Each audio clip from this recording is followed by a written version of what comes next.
امام شافعی رحمۃ اللہ علیہ کے زمانے میں ایک خلیفہ نے اپنی بیوی کو عجیب طریقے سے طلاق دے دی اور یہ طلاق بعد ازاں فقہ کا بہت بڑا مسئلہ بن گئی۔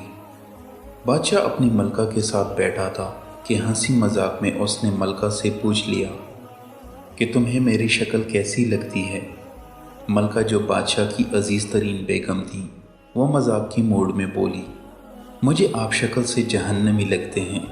یہ فقرہ سننے کے بعد بادشاہ کو غصہ آ گیا اور بولا، اگر میں جہنمی ہوں تو تمہیں 3 طلاقیں دیتا ہوں۔ ملکہ نے یہ سنا تو اس نے رونا پیٹنا شروع کر دیا۔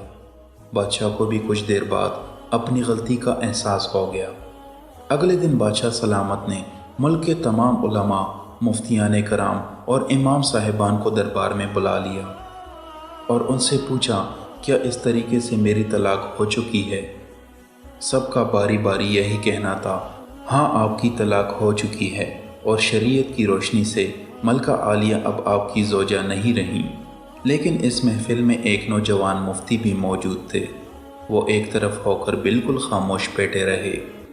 بادشاہ نے ان سے بھی یہی سوال پوچھا تو انہوں نے عرض کیا، جناب یہ طلاق نہیں ہوئی، کیونکہ آپ نے مشروط طور پر کہا تھا کہ اگر میں جہنمی ہوں تو میں تمہیں 3 طلاقیں دیتا ہوں، اور ابھی تک یہ طے نہیں ہوا کہ آپ جہنمی ہیں کہ نہیں۔ آپ کو اگر کوئی شخص جنتی ہونے کی ضمانت دے دے تو آپ کی یہ طلاق نہیں ہوگی۔ بادشاہ سلامت نے جوشیلے انداز میں پوچھا، لیکن مجھے اس چیز کی ضمانت کون دے گا؟ سب علماء کرام نے اس سوال کے جواب پر اپنے سر جھکا لیے کہ دنیا میں کون شخص جنتی ہے اور کون جہنمی ہے، اس کی کوئی ضمانت نہیں دے سکتا۔ نوجوان مفتی نے جب تمام علماء کرام کو خاموش دیکھا تو وہ بادشاہ سلامت سے مخاطب ہوئے، بادشاہ سلامت، میں آپ کو یہ گارنٹی دے سکتا ہوں، لیکن اس کے لیے میں آپ سے ایک سوال پوچھوں گا۔ اگر آپ کا جواب ہاں ہوا تو میں آپ کو جنتی ہونے کا ضمانت نامہ دے دوں گا۔ بادشاہ نے کہا، ہاں پوچھو۔ نوجوان مفتی نے پوچھا، کیا آپ کی زندگی میں کبھی کوئی ایسا موقع آیا تھا کہ آپ گناہ پر قادر تھے لیکن آپ نے صرف اللہ تعالیٰ کے خوف سے وہ گناہ چھوڑ دیا تھا؟ بادشاہ نے سر اٹھایا اور کہا، ہاں ایک بار ایسا ہوا تھا۔ میں اپنی خوابگاہ میں داخل ہوا تھا اور وہاں ایک نوکرانی صفائی کر رہی تھی۔ وہ لڑکی انتہائی خوبصورت تھی۔ میں بھٹک گیا۔ میں نے دروازہ اندر سے بند کر لیا۔ میں غلط نیت سے اس لڑکی کی طرف بڑھا تو اس نے رونا شروع کر دیا اور وہ چلا کر بولی، اے بادشاہ، اللہ سے ڈرو، وہ تم سے زیادہ طاقتور ہے۔ میں نے جب یہ سنا تو میرے اوپر اللہ تعالیٰ کا خوف طاری ہو گیا۔ میں اگرچہ بادشاہ تھا، وہ لڑکی میرے کمرے میں تھی۔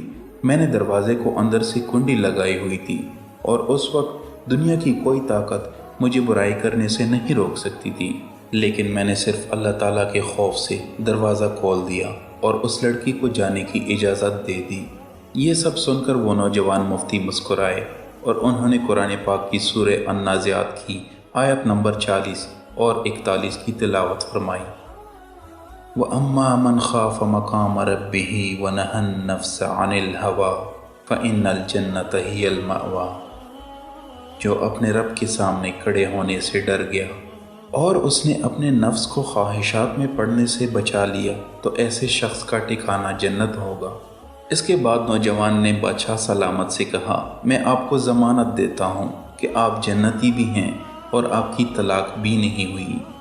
عزیز احباب، مسلمان ہونے کے ناطے ہم ہر وقت جنت کے متلاشی تو ہوتے ہیں، لیکن آپ اس واقعے سے اندازہ لگائیے کہ جنت تو ہر وقت آپ کے سامنے موجود ہوتی ہے اور اس کے لیے صرف ایک چیز کی ضرورت ہوتی ہے، اور وہ یہ کہ ہم خوف خدا کی وجہ سے ہر اس گناہ سے توبہ کریں جس کو کرنے کی ہمارے اندر طاقت اور قدرت موجود رہتی ہے۔